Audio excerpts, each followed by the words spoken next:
किसी ने महेंद्र सिंह धोनी के साथ, किसी ने अग्रवाल के साथ, किसी ने वेदांता के साथ, किसी ने टाटा के साथ, किसी ने बीएसएल के साथ पार्टनरशिप में बिजनेस किया। आपको बिजनेस करने के लिए भेजे थे, ये नियम बनाने के लिए भेजे थे।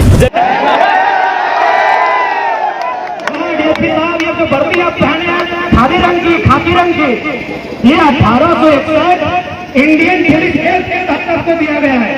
क्यों दिया गया है पता है? क्योंकि भारत में उस समय ईस्ट इंडिया कंपनी का शासन था। ईस्ट इंडिया कंपनी बनी अंग्रेज, यानी अंग्रेजों को इस बात का डर था कि यदि इस समय भारत के लोग विरोध करेंगे।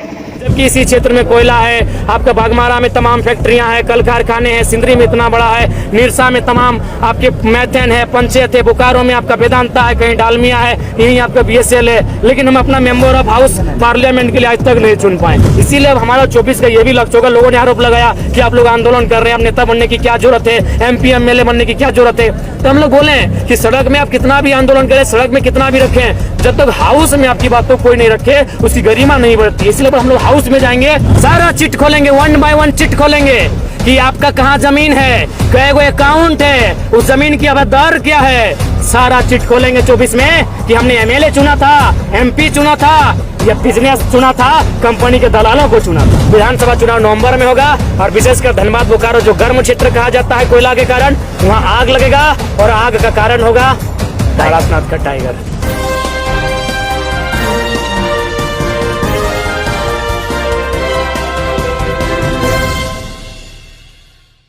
मेरा मानना है भारत एक लोकतांत्रिक व्यवस्था है और जो भी नियम कायदे कानून बनते हैं उसमें विधायिका का रोल होता है। यानी हमारे जो जनप्रतिनिधि रहे हैं कहीं ना कहीं वो उनकी उदासीन सोच रही है या फिर जो भी कारण कहें, क्योंकि ये सर्वविदित है कि जितने भी कंपनी फैक्ट्री स्थापित होते हैं उनमें स्थानीय विधायक रहे, स्थानीय जो दल हैं उनके जो नेता रहे, उनको काफ़ी मोटी रकम अदा की जाती है। तो ये कमजोरी उनकी हो सकती है, लेकिन अब हम लोग चाहे विधायक रहे या सांसद रहे, अब हम लोग किसी के आश्रित होकर रहने वाले नहीं है, क्योंकि ये लड़ाई बार पार की है, हमारे पास अब खोने के लिए कुछ बचा नहीं है। तो ऐसी परिस्थिति में अब हम लोग का मानना है कि चाहे विस्थापित की लड़ाई हो या फिर अन्य मुद्दों की लड़ाई हो या बार पार की लड़ाई होगी, चाहे जो भी परिणाम होगा, क्योंकि ऐसा परिस्थिति अगर चलता रहे तो आने वाले 20 सालों में मुझे लगता है झारखंड का अस्तित्व, झारखंड का वजूद समाप्त हो जाएगा। तो इसीलिए आप समझ सकते हैं, मैं इसी आंदोलन की व्याख्या करती हूँ। ये कहीं ना कहीं दर्द का आंदोलन था। यदि दर्द का आंदोलन नहीं होता तो 50 लड़के थे, आज 5 करोड़ तक इसकी आवाज पहुंच चुकी है। इसका मतलब सीधा है, ये समय का आंदोलन था, नियति का आंदोलन था, ये हम लोगों का आंदोलन नहीं था। नियति समय चाहती थी कि दर्द लोगों के लिए कोई आवाज बने, एक आंदोलन हो और जितने शोषित वंचित लोग हैं वो एक जगह आए और इस बार आखिरी अपनी जो अंतिम निर्णायक लड़ाई उसे लड़ सके।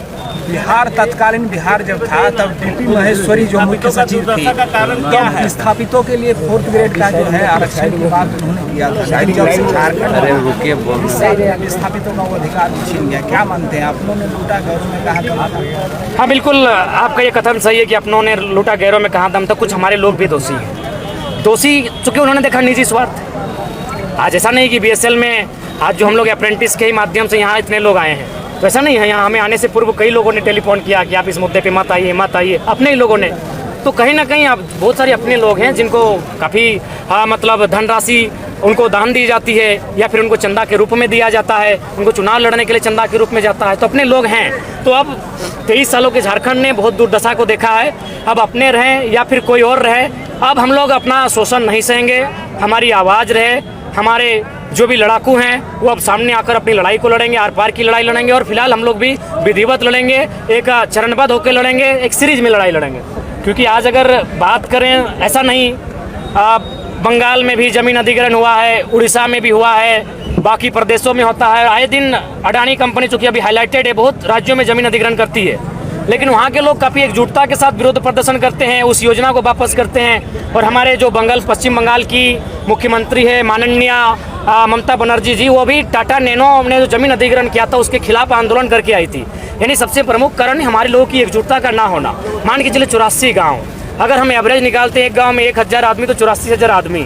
अगर 84,000 आदमी अगर यहाँ खड़े हो जाएंगे, उसका आधा भी खड़ा हो जाएगा, 42,000 उसका आधा, अगर 21,000 लोग यहाँ खड़े हो जाएंगे तो मुझे लगता है यहाँ पुलिस तो छोड़िए, यहाँ तमाम फोर्सों की संख्या कम पड़ जाएगी और 1 घंटा नहीं 10 मिनट में वार्ता के लोग हो जाएंगे। एकजुटता की कमी रही है। तो इसीलिए आज हम लोग सदियों से, दशकों से ठगे जा रहे हैं। तो अब मुझे लगता है लोगों की जो एकजुटता है अब जागेगी, क्योंकि अब हमारे पास खोने के लिए कुछ नहीं बचा है। जो हमारी ये जनरेशन है इसने बहुत करीब से देखा, बेरोजगारी को देखा, विस्थापन को देखा, पलायन को देखा, भुखमरी को देखा, हर तरह से शोषण को देखा। तो मेरा मानना है कि जो हमारी सबसे बड़ी समस्या है एकजुटता का ना होना, उसके बाद हमारे जो लीडर हैं, हमारे जो लोग हैं केवल वोटर्स बन के, ऐसा नहीं है कि बोकारो में हमारे आज तक जनप्रतिनिधि नहीं रहे, विशेषकर जो खाटी की बात करें, जो माटी की बात करें, हमारे आज तक सांसद नहीं रहे जो मैंने मेंबर ऑफ पार्लियामेंट में जाके बीएसएल के, सिंदरी, एफसीआई के दर्द को रख सके। हमेशा 1952 से लोग जो अन्य राज्यों के वे लोग चुन के गए, तो उन्हें क्या वास्ता होगा हमारी ज़मीनें से, क्या हमें लाभ मिलता था, हमारी ज़मीनों को छीन जाने का दर्द किसे है। तो इसीलिए हम लोग केवल वोट बन के रहे, भीड़ बन के रहे, उसे एक नेतृत्व में तब्दील नहीं कर पाए। जबकि मेरा मानना है अगर बोकारो विधानसभा की बात कही जाए, जहां 3 लाख के आसपास अगर वोटर्स है, जिसे मुझे लगता है 2 लाख प्लस हमारे रैयत वोटर्स है, जिसमें 1 लाख तो केवल विस्थापित वोटर है।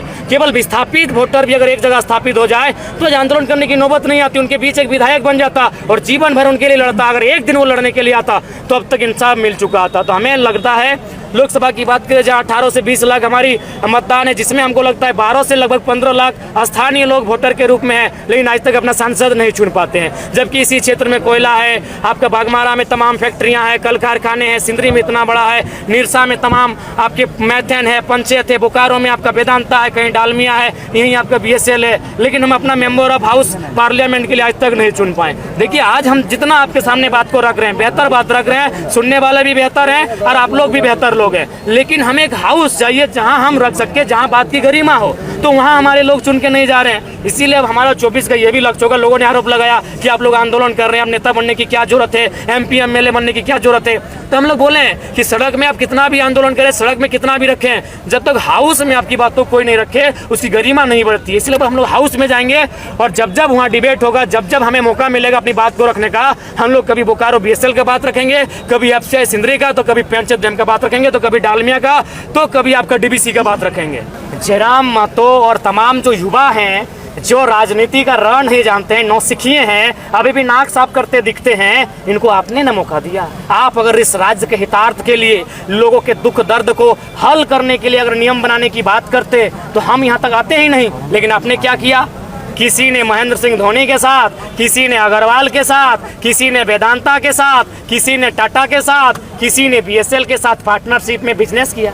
आपको बिजनेस करने के लिए भेजे थे, ये नियम बनाने के लिए भेजे थे। आज झारखंड के सभी लोगों को समझना चाहिए कि हमने व्यापारी नहीं, हमने एमएलए चुना था। ये तो व्यापारी बन गए और आज हमें दोष देते हैं। अब सब के सब व्यापारी हैं। आपका सारा चिट खोलेंगे 24 में, सारा चिट खोलेंगे, 1 बाय 1 चिट खोलेंगे कि आपका कहाँ जमीन है, कई गो अकाउंट है, उस जमीन की अवैध क्या है, सारा चिट खोलेंगे 24 में कि हमने एमएलए चुना था, एमपी चुना था, या बिजनेस चुना था, कंपनी के दलालों को चुना था। देखिए अगर जान रही तो मुकाम मिलेगी, जान नहीं रही तो माफ कीजिएगा, जान रही तो मुकाम मिलेगी, चाहे विधानसभा के भीतर से मिले या फिर कहीं और चढ़ के मिलेगी। अच्छा, विधानसभा में कितना सीट पर आप जीत दर्ज कर? बहुमत में लड़ेंगे, बहुमत में लड़ेंगे। और धनबाद और बोकारो में तो समय आग लगेगा, देखिएगा माहौल में आग लगेगा, क्योंकि चुनाव होता है नवंबर में, ठंडा ठंडा। आप तमाम मीडिया बंधु आप खुले देख सकते हैं, उस समय लोगों के बदन पे जैकेट नहीं होगा, मफलर नहीं होगा, उनके गर्म कोई भी कपड़ा नहीं होगा। लोग विधानसभा चुनाव नवंबर में होगा और विशेषकर धनबाद बोकारो जो गर्म क्षेत्र कहा जाता है कोयला के कारण, वहाँ आग लगेगा और आग का कारण होगा तारानाथ का टाइगर। जयराम महतो कहाँ की गद्दी पे बैठना पसंद करेंगे? नहीं हमें, या फिर दिल्ली में? नहीं, हमें आवाज़ बनना पसंद है। आवाज़ रखने के लिए दिल्ली जगह मिलती है तो हम लोग दिल्ली भी जाएंगे, अगर विधानसभा में हम जगह मिलती है तो वहाँ भी जाना पसंद करेंगे। कुल मिलाकर हमें लोगों की बातों को रखना, मुझे लगता है कि हम लोग के पास है बातें। इसके लिए उचित मंच क्या होगा? आप दिल्ली जाना चाहेंगे? हाँ, दिल्ली भी, क्योंकि वहाँ सेंट्रल में लोग देखेंगे, उन्हें बताएंगे कि किस प्रकार आज़ाद भारत में एक झारखंड है जहाँ लोगों का कत्लेआम किया जा रहा है। उन्हें बताएंगे जादूगोड़ा की कहानी कि किस प्रकार यूरेनियम यहाँ खनन किया जाता है, 47% महिलाएं बच्चा जन्म नहीं दे पा रही है। पूरे भारत को, पूरे दुनिया को हम दर्द बताएंगे कि केंद्र में बैठे लोग बस चंद मुट्ठी भर लोगों को लोभ दिलाने के लिए, खनन करने के लिए किस प्रकार हमारी नस्लों को तबाह कर रहे हैं। उन्हें हम बताएंगे किस प्रकार बुढ़ाखाप में 3 बच्चा कैंसर से मारा जाता है, कंपनी का, फैक्ट्री का जो धुआं निकलता है उससे। हम पूरी दुनिया को बताएंगे, चीख चीख के बताएंगे। इसके लिए हमें सदन में जाना चाहिए। तो दिल्ली भी कोई बुरी जगह नहीं है, हम लोग वहाँ भी जाना पसंद करेंगे। और फिर रांची तो रखा है, वहाँ तो